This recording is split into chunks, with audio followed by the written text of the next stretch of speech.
There is a country where rallying is a religion, where the drivers are saints and where the congregations are enormous. The country is Spain, and one driver is revered above all others, Carlos Sainz. Just before his country's most important rally, doesn't all this pressure sometimes become a little too intense?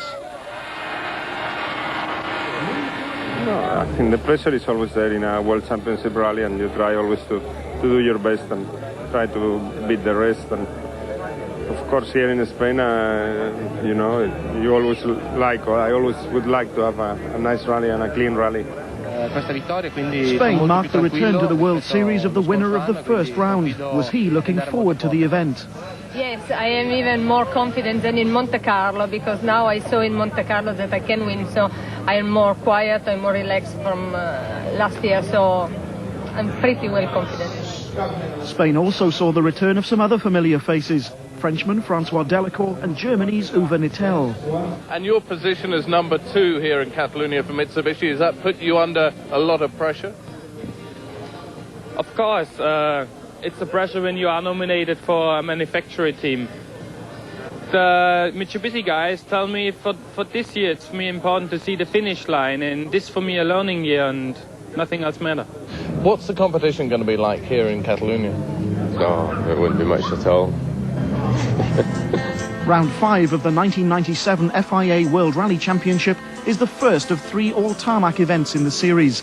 Traditionally held in October, this year's Rally of Spain, better known as the Rally Catalunya, moved to the warm sunshine of April for the first time. Based in the holiday resort of Lloret de Mar, the 3-day event consisted of 2 legs to the northwest of the host town, with the middle day spent on the rougher roads in the hills south of Barcelona. Tommy Mackinnon's Mitsubishi led the cars into the first of the rally's 18 stages. Tommy's never really shone on tarmac. Would Catalunya be different?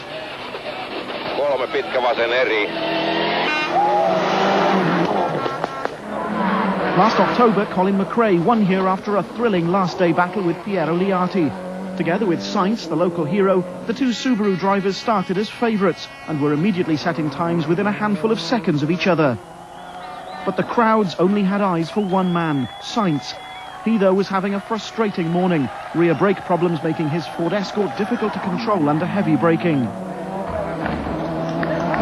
After the second stage, Sainz was in a disappointing 6th place.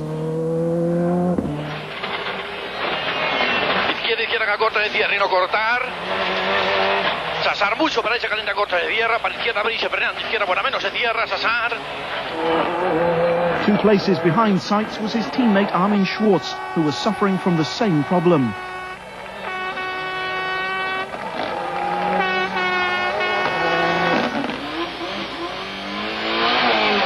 Sinistra 2 per Torrentone, destro chiude. Piero Liati's missed the last 3 rounds of the championship, but was out to show that the victory in Monte Carlo was no fluke. After the first pair of stages, he and co-driver Fabrizio Pons were 5th.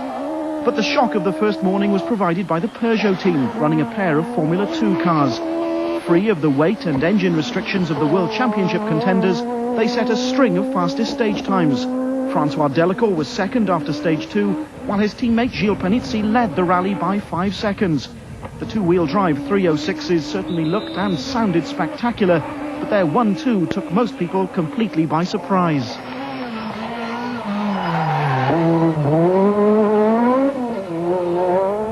At the first service area, not surprisingly, the attention was focused on the 2 Frenchmen.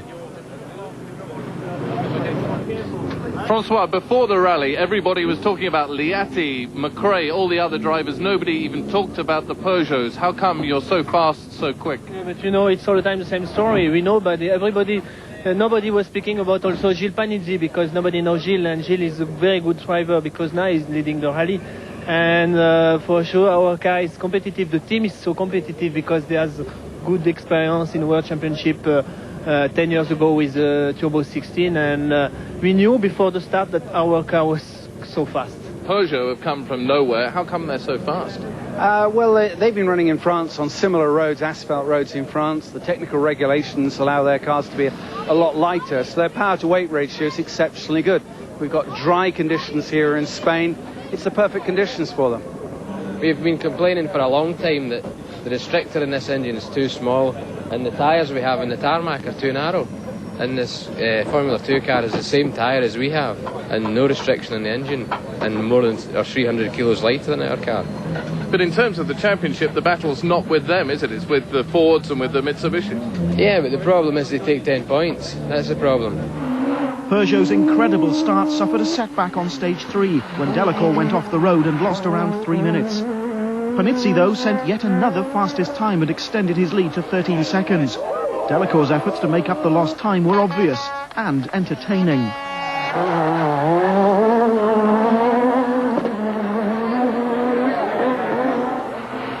The rally's first casualties were Seat. First, the Spanish team lost former World Championship regular Bruno Thierry on stage 4 with a blown engine.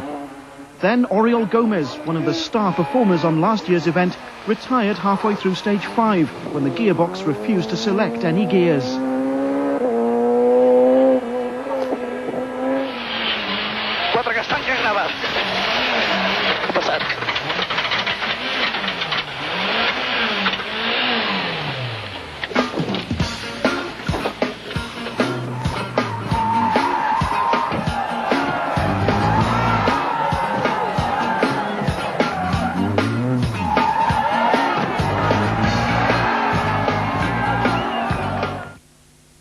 Rafael Sperer's Renault Megane was 10th.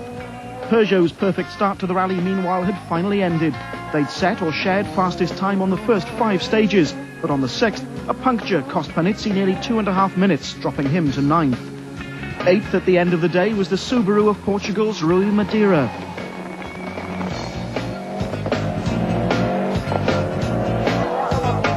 The two Fords had been off the pace all day. Schwartz was 7th.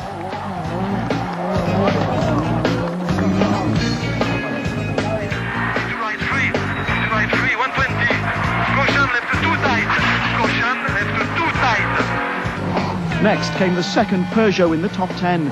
Jamie Eshkona hadn't been quite able to match the pace of Delacour and Panizzi, but Panizzi's puncture meant that he now led the Formula 2 class in 6th place overall.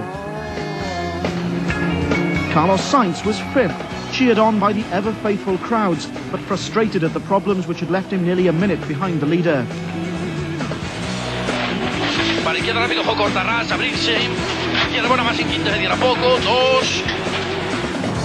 Italy had 2 Subaru drivers in the top 4. Angelo Medeghini, co-driven by his wife Barbara, was 4th. A brilliant performance against the might of the powerful factory teams. The top 3 were separated by just 12 seconds. Tommy Mäkinen's days as a gravel specialist looked to be over. The Finn was 3rd. But just as on the last occasion the championship visited Catalunya, it was Subarus which dominated. Liati ended the day in 2nd place. He and Colin McRae were separated by the narrowest of margins, so day 2 would see an almost exact copy of the thrilling climax to the 1996 event, which McRae eventually won. After leg 1, 6 stages, less than a minute separated the top 5, with McRae and Liati just a second apart, and Mäkinen another 11 behind.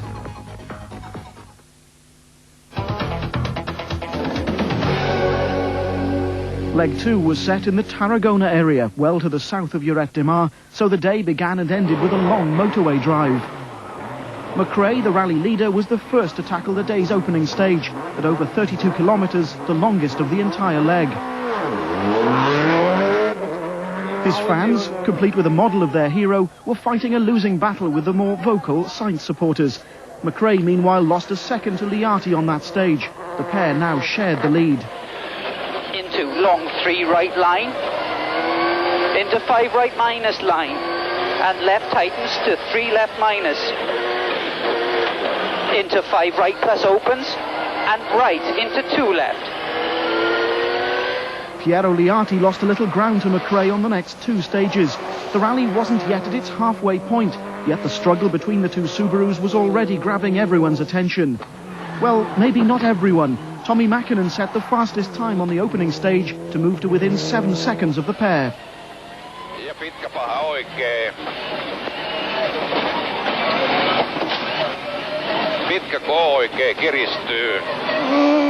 Day 2's rougher stages initially didn't seem to suit the Peugeot of Panizzi, but after losing 18 seconds on stage 7, he set the fastest time on the next two. He might have been down, but he was definitely not out. Sadly, the same couldn't be said of Armin Schwarz. The only championship contender to finish the first 4 rounds of the series ended his unbroken record when on stage 7 this happened. 60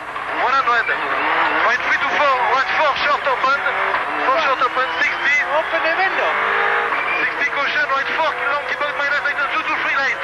Like the 223 light. Besides filling the car with smoke, heat from a broken exhaust damaged the Escort's prop shaft, which broke completely on the next stage, making retirement almost inevitable.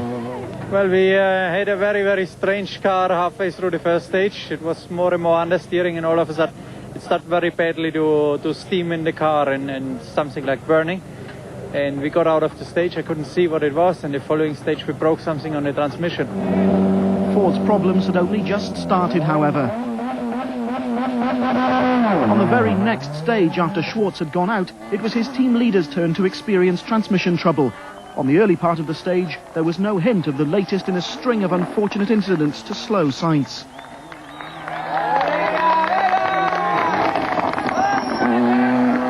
Izquierda buena, poco tarjeta y se abre, no es quinta, ¿no? No.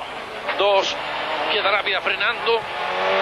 Para derecha buena, poco posible tercera salida, poco abrirse, 1. As Sainz nursed the car through the stage, losing over 5 minutes and dropping to 12th as a result, the cause of his problem was a complete mystery. Carlos even opened his door at one point to see if he could identify the fault.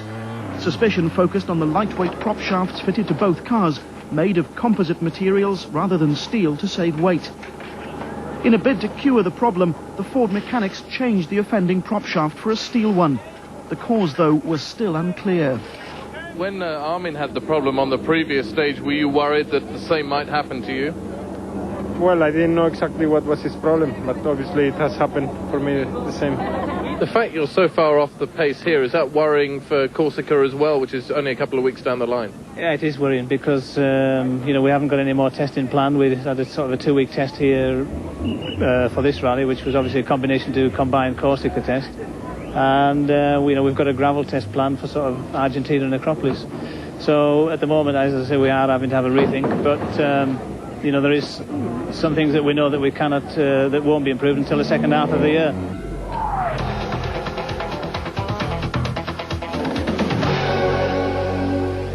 The frantic pace of world rallying went on up in the hills. The relaxed atmosphere of rural Spain continued, just as it's done for centuries.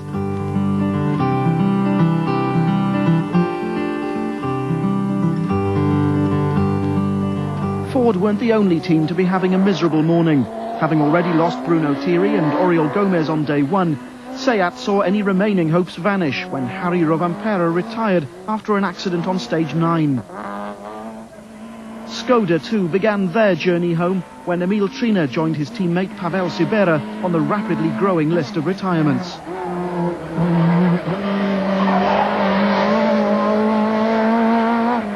Freddie Loix's third place for Toyota was one of the stories of the 1996 event, but the team was absent this year, concentrating instead on developing its new World Rally car. Argentina's Raul Sufan was the highest placed Toyota driver, although he was outside the top 10. In Group N, meanwhile, Gustavo Treyes was in a class of his own. He led the group by 4.5 minutes at the end of leg 2. As morning became afternoon and the battle at the top became even more intense, further down the leaderboard the Peugeots were fighting back. Francois Delacour had recovered to end the day in 7th place.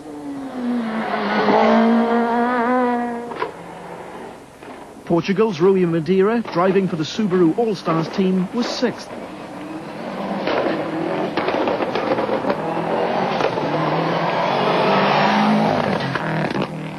The identical Impreza of Angelo Medeghini came next, the second of 4 Subarus in the top 6.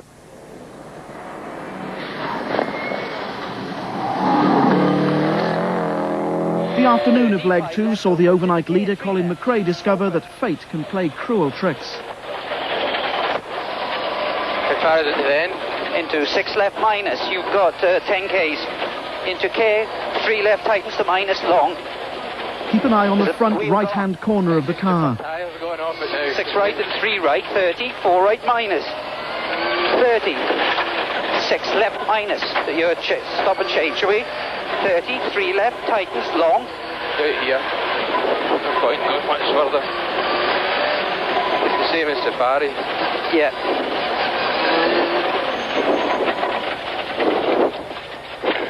Liati, passing the stricken Impreza, was now left to fight Mäkinen on his own. The puncture cost McRae and his co-driver Nicky Grist over 3.5 minutes, and they'd end the day in 4th place. The body damage at least would be fixed at the next service area. We had a puncture very near the start, and we drove slowly to try and let the ME work. But it didn't work for whatever reason, we don't know, and we had to stop and change. The ME is the mousse in the tyres? Yeah. So how far did you actually run with a puncture? Well, okay, we ran from maybe 3 or 4 k's into the stage till 10 k's from the end, but then we had to stop and change because the tyre completely exploded. Gilles Panizzi had driven superbly once again. With McRae suffering exactly the same problem which had cost him the lead 24 hours earlier, Panizzi had moved up to 3rd place by the end of leg 2. The leaders, though, couldn't have been more evenly matched.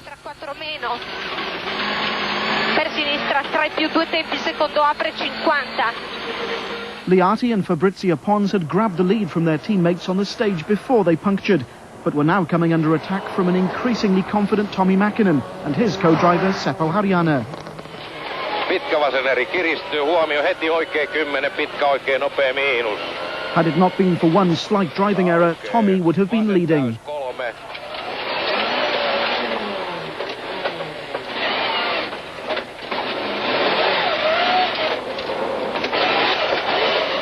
Oikea vasen eri plus.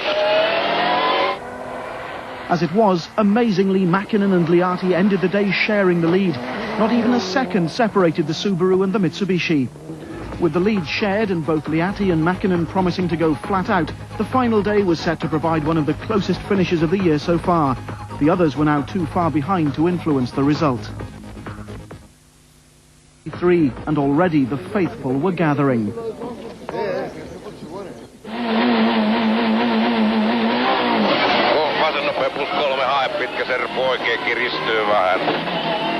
Mäkinen went first, only too aware that 5 stages would decide the rally.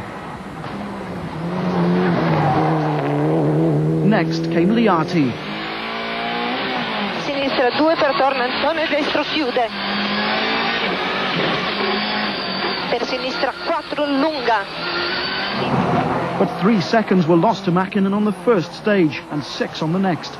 Only 3 more stages remained. Piero, not exactly the start to the day you would have wanted. What happened on the first 2 stages? But the 2 stages is a problem because the iron inside the tire is very hot, and the problem is this is not good feeling for me. Tommy, even for you, 9 seconds in 2 stages is really pushing it. Were you trying very hard this morning? As hard as I can, but without mistakes. I'm very happy at the moment for the performance of car and mine. It's been very good. There was drama too of a more unwelcome nature further down the top 10. Francois, what happened this morning at Parc Fermé in Lorette de Mar? This morning the car did not start, and for sure there was some spectator to help us and to push the car, but we had a 30-second penalty, and somebody from Peugeot pushed our car, and we are out of the rally. But it's been a great rally regardless for Peugeot. Yeah. I think now everybody is speaking about the Peugeot. At the beginning of the rally, nobody was thinking that the car was so fast, and it's good for Peugeot. It's good for me also, because it's a comeback in the World Championship, and it was so important for me to be competitive in Catalunya. As the battle at the top of the leaderboard continued, Medeghini brought his Subaru home in 5th place. A disappointed McRae was next, frustrated that he'd not been able to take part in the fight for victory.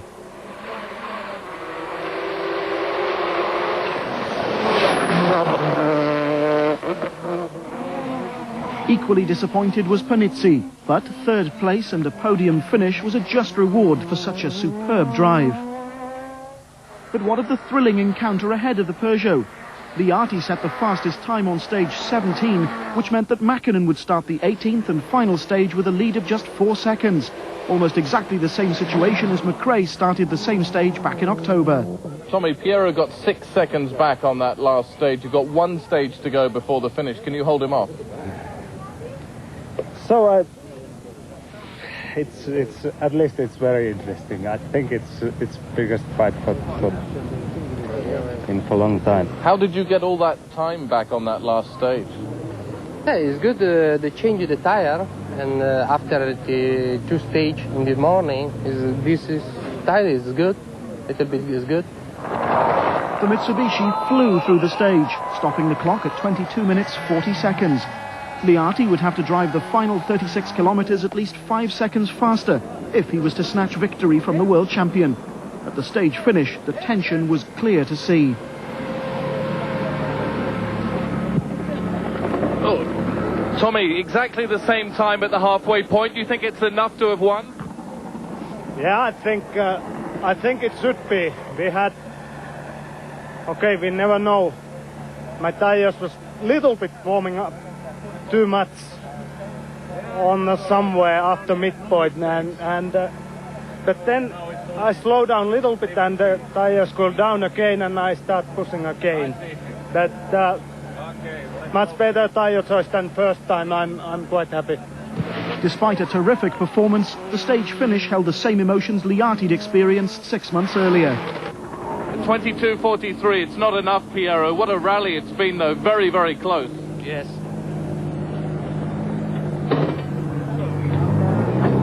Congratulations, Tommy, you did it. Thank you. I'm so happy. It was one of the most important events. I won my first Propo Tarmac event, and it's really something. It's like last year World Championship title. It's about the similar feeling at the moment. So a delighted Mäkinen took his second successive win of 1997, while Liati reflected that he'd lost the Rally Catalunya by exactly the same margin, 7 seconds, that had denied him victory last year. Mäkinen's now opened up a healthy lead in the Drivers' Championship. Liati shares second place with McRae, while the unlucky Ford duo of Sainz and Schwartz round off the top 5. In the series for manufacturers, Subaru still lead the table, but Mitsubishi have now closed the gap to just 6 points. I think this is the biggest bonus we could ever have wished for. I mean, to be quite honest, I'm quite sure Subaru were expecting to win this quite easily, quite comfortably, and probably Corsica too. And I think we'll really have upset the apple cart with this one. The World Championship moves to the twisty cliff-top roads of the island of Corsica for round 6. Mitsubishi having served notice on Subaru that at last they're a force to be reckoned with on tarmac. For Colin McRae, pressure is mounting.